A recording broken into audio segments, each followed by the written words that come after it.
Bonjour à tous.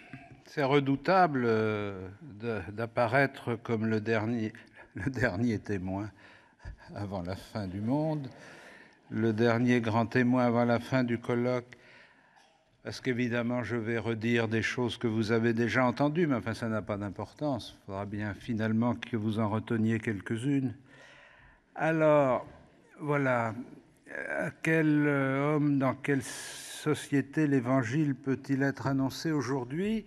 Je voudrais vous dire en guise d'introduction une conviction simple qui est probablement vraie et sans doute vérifiable par des historiens. Je crois qu'il n'y a jamais de conditions optimales pour l'annonce de l'Évangile.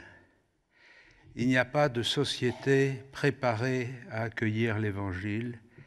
Il n'y a pas des gens qui attendent avec impatience que l'Évangile leur arrive tout ficelé. C'est le rêve que nous avons toujours d'une concordance impossible, d'une connivence impossible, qui éviterait que l'Évangile ne provoque un choc. Et dans cette illusion ou dans ce rêve, nous sommes tentés, et je crois que nous succombons assez souvent à la tentation de nous laisser prendre par une lecture noire de l'homme d'aujourd'hui et de notre société.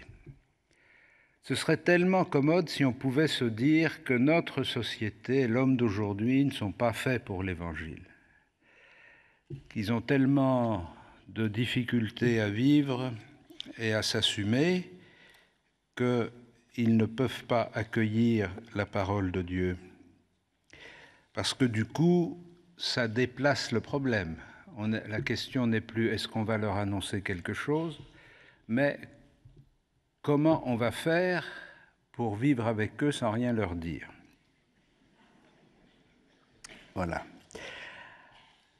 Alors, ceci dit, en guise d'introduction, je voudrais maintenant vous proposer quelques réflexions sur la mission, et je les ouvrirai par deux citations, l'une de l'Évangile de saint Marc. Jésus, à la fin de l'Évangile, Jésus se manifesta aux 11 alors qu'ils étaient à table, et il leur reprocha leur incrédulité, la dureté de leur cœur, parce qu'ils n'avaient pas cru ceux qui l'avaient vu ressusciter.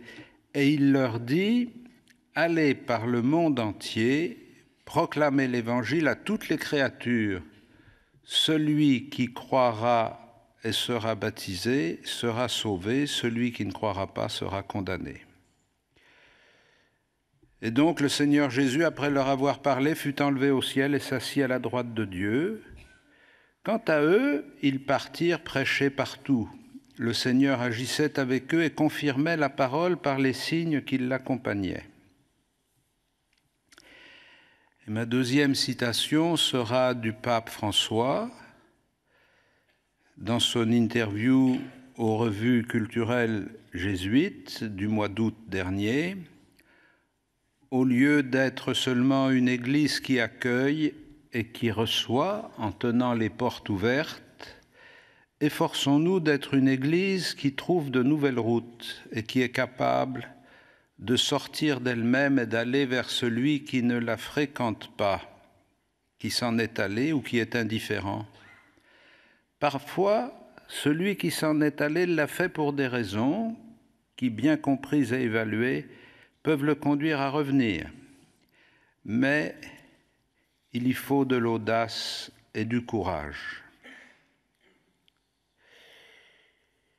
Pour essayer d'être cette Église qui cherche de nouvelles routes, qui trouve de nouvelles routes ou qui trouve de nouvelles portes pour s'adresser aux hommes, je pense que nous devons d'abord, dans un premier temps, et c'est peut-être l'exercice le plus important au début d'une action missionnaire, nous devons mesurer quelle chance est la nôtre.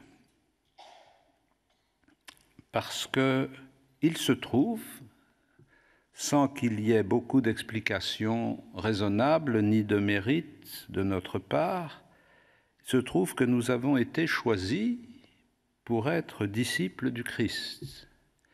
Peut-être que ça vous embête, mais enfin c'est comme ça. Vous savez que dans l'histoire tumultueuse du peuple d'Israël, à certains moments, Israël dit « Mais est-ce que tu n'aurais pas pu choisir un autre peuple ?» Parce qu'on est très content d'être le peuple élu, mais on aimerait mieux que ce soit un autre qui soit élu. Voilà, Eh bien, on a été choisi, on a été appelé, accueilli par le Christ dans son Église pour devenir membre de cette Église et pour être avec lui dans une relation particulière. Lorsqu'on regarde autour de nous les gens qui nous entourent, qui constituent le tissu de nos relations quotidiennes, je crois qu'on commence à mieux comprendre quelle chance est la nôtre quand nous voyons ceux qui sont sans foi, pas nécessairement parce qu'ils refuseraient la foi, mais tout simplement parce que leur chemin ne s'est pas trouvé croiser celui de l'annonce de la bonne nouvelle. Et donc, le premier mouvement que nous devons vivre, c'est un mouvement de remerciement et d'action de grâce pour faire mémoire des moyens par lesquels la bonne nouvelle est arrivée jusqu'à nous, des personnes qui en ont été les porteurs, nos familles, notre entourage, des gens qui ont été pour nous des signes, les signes que le Christ aujourd'hui continue à parler aux hommes. Et cette bonne nouvelle que vous avez reçue et à laquelle vous avez répondu en l'accueillant, vous avez pu mesurer qu'elle était suffisamment forte pour transformer quelque chose de votre vie. Vous aider, vous rendre capable de découvrir un chemin de bonheur à travers les événements de l'existence. Donc un premier mouvement de remerciement, un moment de joie, un moment où nous prenons conscience que nous sommes dépositaires d'une richesse extraordinaire. Être chrétien, c'est-à-dire connaître le Christ, vivre en communion avec lui, recevoir sa parole, l'accueillir dans notre cœur, la méditer, en faire notre nourriture et la mettre en pratique, vivre de ses sacrements, tout cet ensemble de caractéristiques constitue une richesse extraordinaire. Nous sommes bénis de Dieu, nous avons reçu une faveur particulière, non pas seulement de vivre, d'avoir été appelés à la vie, non pas seulement d'éprouver de bons sentiments, même généreux, mais de connaître Jésus, ce qui est le cœur et le centre de tout renouvellement de ce monde. Cette action de grâce, cette reconnaissance et cette joie que nous pouvons éprouver en prenant conscience de la richesse reçue. Nous devons aussi essayer de mieux y réfléchir. Qu'est-ce qui provoque notre joie ? Qu'est-ce qui nous établit dans la joie ? Évidemment, ce n'est pas que les difficultés de l'existence auraient disparu. Ce n'est pas que nous aurions une vie plus facile que les autres. Ce n'est pas que nous serions préservés des problèmes de la vie que rencontre tout le monde. Ce qui provoque notre joie, ce qui nous établit dans la joie, c'est la certitude qu'à travers tous les événements de la vie, heureux ou malheureux, nous ne sommes et nous ne serons jamais seuls. Et nous le savons, c'est un des points les plus sensibles de l'expérience malheureuse de beaucoup de nos contemporains, le sentiment d'affronter l'existence dans la solitude. paradoxalement, pour nous qui vivons dans une société relativement urbanisée, c'est une solitude au milieu de la foule, mais vous savez qu'on n'est jamais aussi seul que quand on est dans la foule. Celui qui est devenu disciple du Christ, celui que Jésus a appelé à devenir son ami, est entré avec lui dans une communion que rien ne peut détruire. Bien sûr, je n'oublie pas que nous sommes pécheurs, même vous, même moi. Bien sûr, nous pouvons nous éloigner de lui. Nous pouvons nous détourner de lui.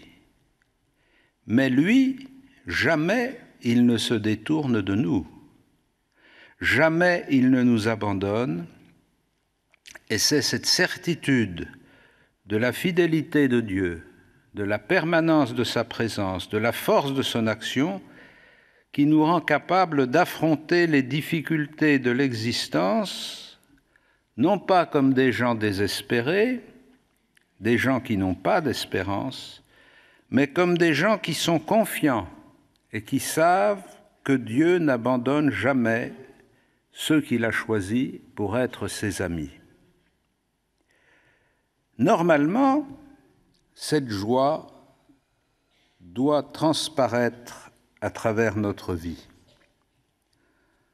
En ce moment, on nous dit beaucoup que les Français ont un mauvais moral.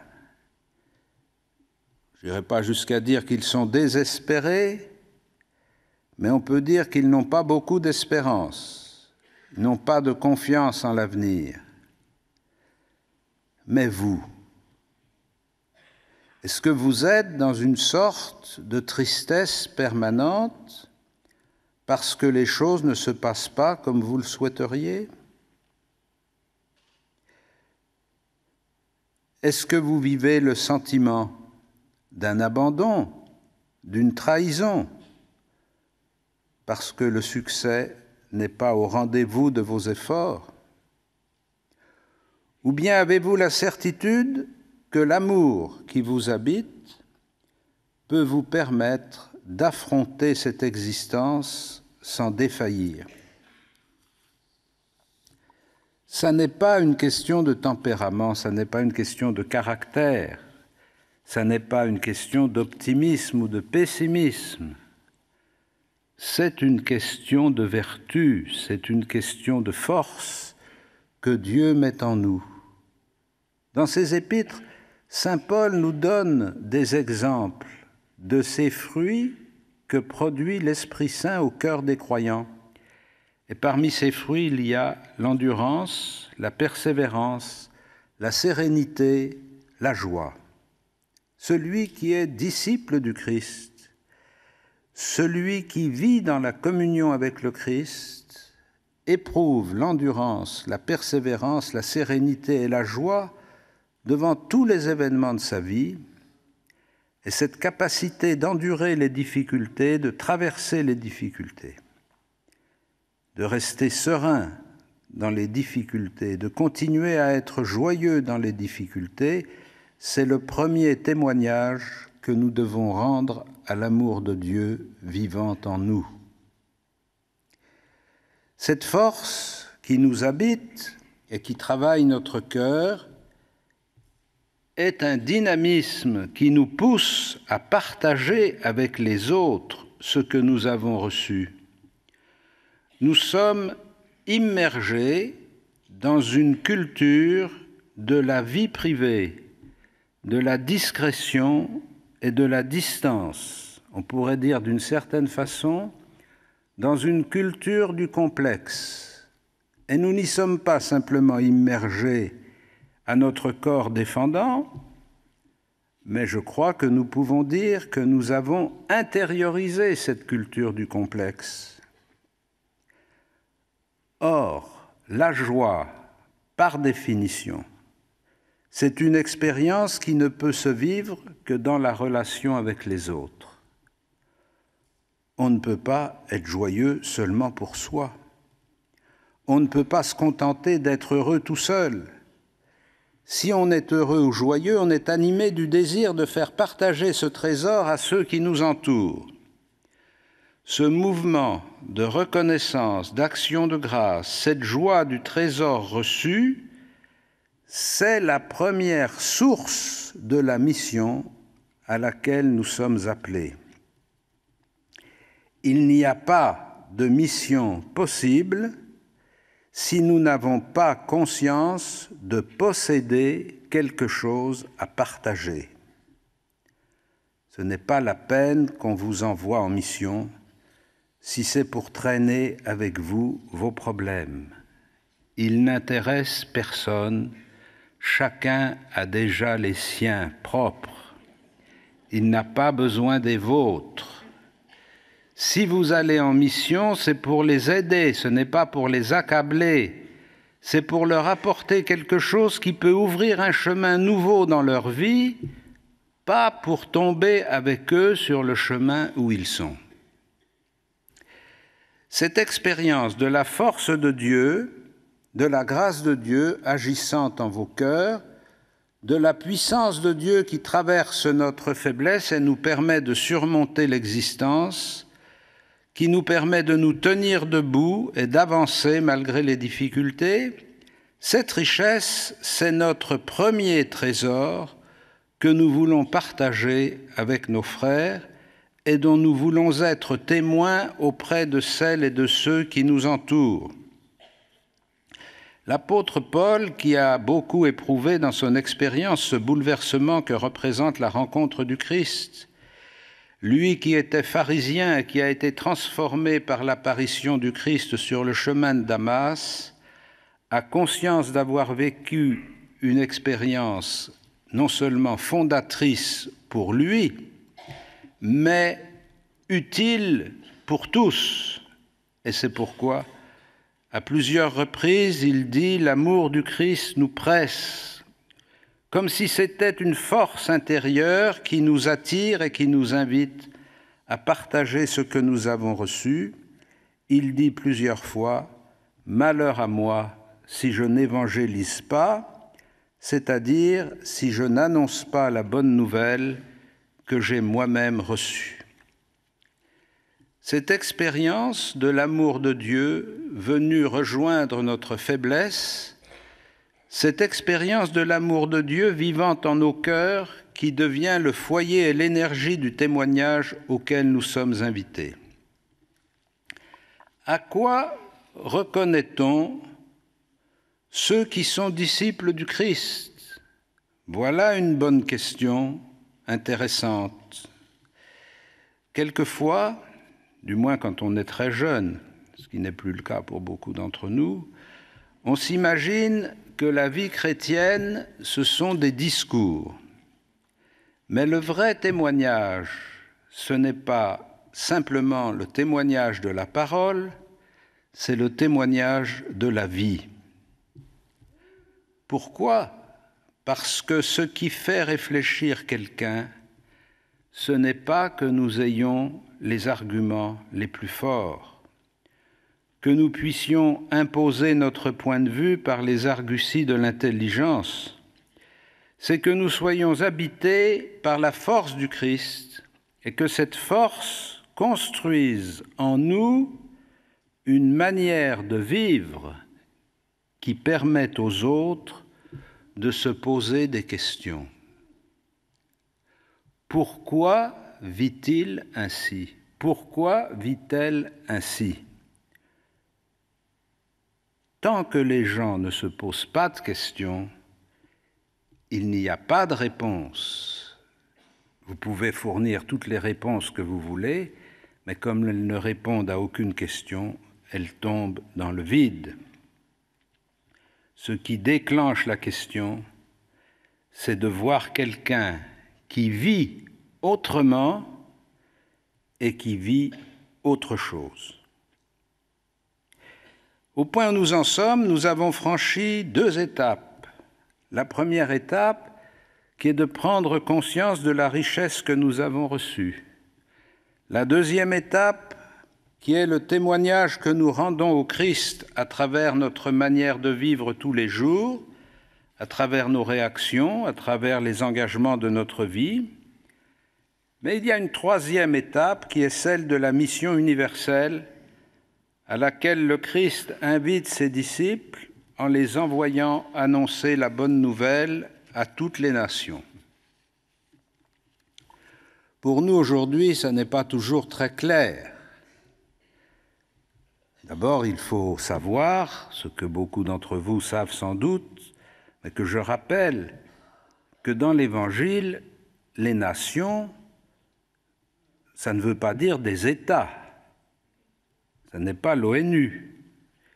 Les nations, ce sont les peuples païens, par différence avec Israël, qui est le peuple de Dieu. Ainsi, quand Jésus invite ses disciples à aller porter la bonne nouvelle à toutes les nations, ça veut dire qu'il les invite à annoncer la venue du royaume aux païens et pas simplement aux Juifs.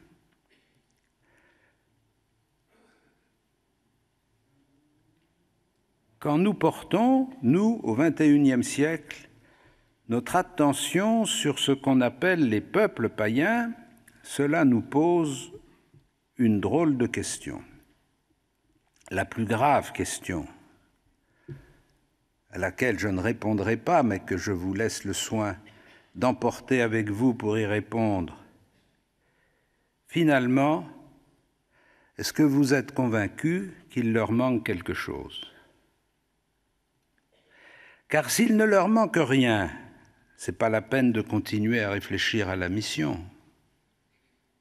Il n'y a qu'à les laisser vivre tranquilles, plus ou moins honnêtes, plus ou moins fidèles à leur conscience. Tout ça est prévu dans l'Écriture, dans l'Épître aux Romains.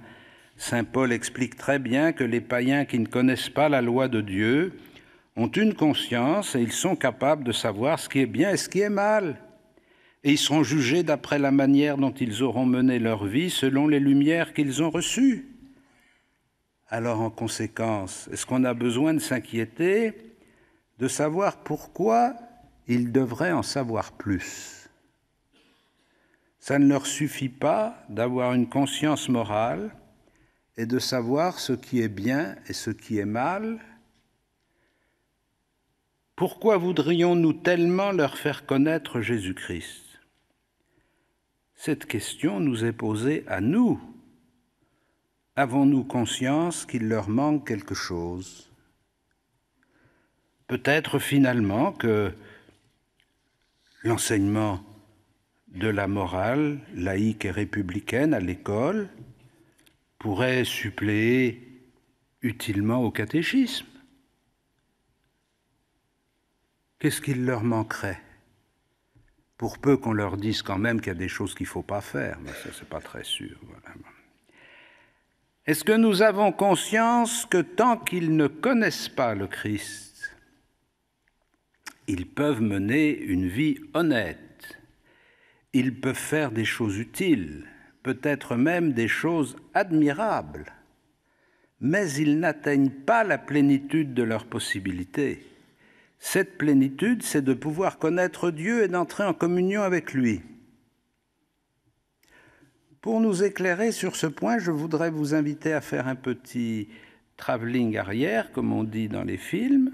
Si vous connaissez un peu le grand mouvement missionnaire qui a traversé la France du XIXe siècle, vous savez, ou vous avez entendu dire au moins, comment des jeunes hommes, des jeunes femmes quittaient leur pays, leur village, pour aller à l'autre bout du monde sans aucun espoir de retour. 80% de ceux qui partaient mouraient soit pendant le voyage, soit à l'arrivée, soit au bout de quelques années. Nous avons derrière nous une foule d'hommes et de femmes pour qui le fait d'aller à la rencontre de leurs semblables qui ne connaissaient pas le Christ méritait qu'on y engage toute sa vie. Ces hommes et ces femmes partaient des provinces françaises. Quelquefois, ils sortaient de leur province pour la première fois de leur vie. Songez qu'au moment de la Première Guerre mondiale, il y a juste 100 ans, un certain nombre des hommes mobilisés pour faire la guerre arrivaient à la caserne, illettrés, parlant à peine le français et n'ayant jamais porté de chaussures. Il y a à peine 100 ans, dans les provinces de France, il y avait des gens qui pouvaient vivre toute leur vie dans leur village ou dans leur canton sans jamais en sortir. Et c'est parmi ces gens-là, qui n'avaient jamais dépassé 25 kilomètres de leur lieu de naissance, que l'on a recruté des hommes et des femmes pour aller évangéliser l'Afrique, l'Océanie ou l'Asie, pour partir à l'autre bout du monde. Qu'est-ce qui les entraînait dans ce chemin? Ce n'était pas simplement le goût de l'aventure, c'était la certitude profonde qu'ils avaient quelque chose à apporter à des gens qui en avaient besoin. S'ils n'avaient pas eu cette motivation forte, ils n'auraient certainement pas entrepris quelque chose d'aussi extraordinaire. Alors je nous pose la question, à nous aujourd'hui, 21e siècle, pour nous le monde est tout petit par rapport à ce qu'il était pour eux, il y a pratiquement plus de terres inconnues, sauf pour les émissions télévisées, mais c'est des terres inconnues reconstituées. Il n'y a plus de peuple inconnu, tout le monde est localisé, identifié, étudié, scanné, toutes les sagesses anciennes sont connues, et même déterrées pour un certain nombre d'entre elles, mais sommes-nous vraiment convaincus que les Japonais ou les Chinois ou les Hindous qui vivent dans leur tradition orientale manquent quelque chose? Sommes-nous convaincus que les païens de nos pays, en France, qui ne connaîtront jamais le Christ, manquent quelque chose? Ou bien se dit-on, finalement, c'est bien comme ça, ce sont de braves gens, ils n'ont pas spécialement besoin d'être évangélisés, car évidemment, l'appel du Christ à ses disciples, aller annoncer la bonne nouvelle à toutes les nations, suppose que nous soyons convaincus que nous apportons quelque chose dont les autres ont besoin. Nous ne sommes pas une entreprise commerciale qui cherche à fidéliser des clients. Nous ne sommes pas une entreprise de marché idéologique. Nous ne tenons pas spécialement à prendre possession des autres, mais nous sommes entraînés et poussés par un mouvement intérieur de la richesse que nous avons reçue à partager avec nos semblables. Mais évidemment, pour cela, il faut d'abord que nous soyons convaincus que ce que nous avons, il faut le leur donner, que si nous ne l'avions pas nous-mêmes, nous serions malheureux. Acceptons-nous que le Christ soit devenu une sorte de statue cachée dans le secret de notre appartement? Acceptons-nous que le Christ soit devenu une personnalité inconnue?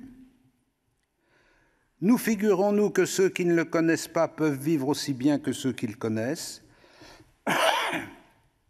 Sommes-nous vraiment convaincus que si nous ne le connaissions pas, nous serions, comme le dit saint Paul, les plus malheureux de tous les hommes? Si le Christ n'est pas ressuscité, notre foi est vaine et nous sommes les plus malheureux de tous les hommes. Le dynamisme de la mission à laquelle le Christ nous appelle, c'est d'abord cette conviction que les hommes et les femmes qui ne le connaissent pas perdent quelque chose, manquent quelque chose, qu'ils mènent une vie moins épanouie qu'elle ne pourrait l'être, pas accomplie à sa pleine dimension, une vie restreinte, réduite, et ils ont besoin, pour atteindre la plénitude de leur espérance, que le Christ leur révèle qui ils sont, et cette révélation passe nécessairement par l'annonce que nous devons leur faire du Christ ressuscité. Pour cela, il faut que nous libérions nos esprits d'une sorte d'inversion, des perspectives. Nous avons intégré l'idée qu'il existe un homme neutre, exempt de toute conviction et de toute religion et de toute foi, et que cet homme neutre, exempt de toute religion, est le citoyen normal. Et donc, il doit pouvoir vivre normalement. Et si on essaye de lui fourguer une religion, de lui annoncer une foi, de lui proposer de reconnaître le Christ, alors nous sommes des perturbateurs d'un équilibre. Mais voulez-vous un instant retourner vos lunettes et regarder les choses d'un autre point de vue? Si j'ai bien compris, si j'ai bien lu et si j'ai bien entendu ce que le Concile Vatican II a voulu nous dire, en particulier à travers la Constitution Gaudium et Spes, c'est que la foi au Christ n'est pas quelque chose qu'on rajoute à l'humanité, qu'on lui colle par-dessus, un habit. Si vous êtes catho, vous direz que c'est un habit de lumière. Vous n'êtes pas obligé de dire ça. C'est un habit qui le revêt, mais qui ne change pas son humanité.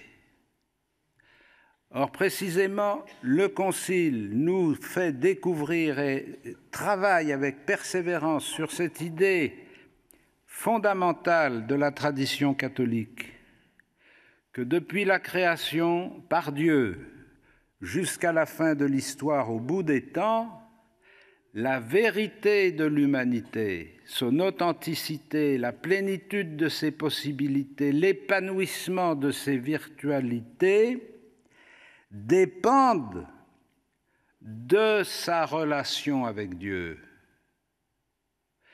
Et donc, il ne faut pas que nous avancions, comme je le disais au début, avec la religion du complexe, de quelqu'un qui est embarrassé par un supplément de bagages dont les autres ont été protégés, mais il faut que nous avancions avec la conviction que nous disposons d'une lumière. La lumière, on peut fermer les yeux, on peut se détourner, on peut faire ce qu'on veut, mais on dispose d'une lumière qui va permettre d'éclairer ce que le monde vit et ce que l'homme vit, et lui permettre de développer les capacités considérables de son existence. Alors cette mission, évidemment, quelquefois nous sommes tentés de la mesurer à partir de nous-mêmes. Et nous nous disons, qui suis-je pour aller annoncer Jésus-Christ ? Rien, personne, ce n'est pas la peine. Arrêtez de vous poser cette question, on connaît la réponse et ce n'est pas la peine de la reposer tous les jours. Voilà. Vous n'êtes pas préparé, vous n'êtes pas prêt, vous n'êtes pas suffisamment croyant, vous n'êtes pas suffisamment converti, vous n'êtes pas suffisamment témoin. Bref, il vous manque tout. Alors donc, vous êtes prêt. Car évidemment, ça n'est pas chacun de nous qui se décide à devenir témoin du Christ. Ce n'est pas chacun de nous qui se désigne pour être l'acteur principal de la mission. La mission que Jésus confie à ses disciples, c'est une mission d'Église. Il les appelle à être ensemble dans la communion, témoins de la bonne nouvelle. On ne peut pas être témoin de la bonne nouvelle tout seul. Bien sûr, nous connaissons tous des gens qui s'imaginent être devenus les nouveaux prophètes de la société d'aujourd'hui. Mais nous savons bien qu'ils annoncent davantage leur propre histoire que la réalité du Christ. Pour être d'authentiques missionnaires, nous devons être enracinés dans cette communion ecclésiale à travers la parole du Christ que nous recevons, à travers l'expérience des sacrements que nous vivons, à travers la communion avec nos frères.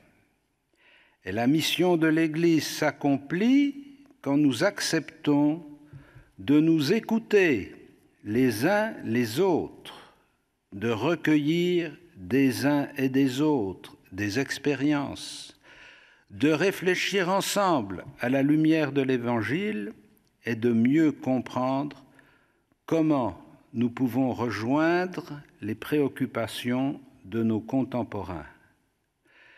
Car ce que je viens de dire, vous avez pu l'entendre, et je l'ai dit pour que vous l'entendiez ainsi, comme une règle de vie interne de la communauté chrétienne. Nous écouter les uns les autres, recueillir des uns des autres nos expériences, réfléchir ensemble à la lumière de l'Évangile, mais nous pouvons l'entendre encore plus de notre relation avec le monde qui nous entoure. Nous ne pourrons jamais annoncer la bonne nouvelle si nous ne sommes pas capables d'écouter le monde, d'écouter les autres, de recueillir leurs expériences et de les réfléchir à la lumière de l'Évangile. Pour nous, la lumière de l'Évangile. Pour eux, la réflexion partagée. Et fasse le Seigneur que cette lumière de l'Évangile que nous portons puisse atteindre leur propre réflexion, qu'ils comprennent que dans le témoignage que nous rendons au Christ, nous ne sommes pas les démarcheurs d'une organisation, mais nous sommes les porteurs d'une sagesse. C'est cette sagesse que nous avons reçue de l'Esprit et que nous pouvons partager avec ceux qui se posent des questions sur l'existence humaine. Nous avons besoin de cette vie de l'Église. Ce n'est pas nous qui sommes porteurs de la parole du Christ, c'est l'Église qui porte la parole du Christ. Nous en sommes un des éléments, un des ouvriers, mais aucun de nous n'est la totalité de l'Église à lui tout seul. Aujourd'hui, la mission suppose que nous soyons assez convaincus de notre chance d'être chrétiens, assez joyeux de la foi qui nous habite pour aller au-devant de notre prochain, pour lui annoncer cette bonne nouvelle: Dieu se fait homme pour que l'homme puisse entrer dans la vie de Dieu. Je vous remercie.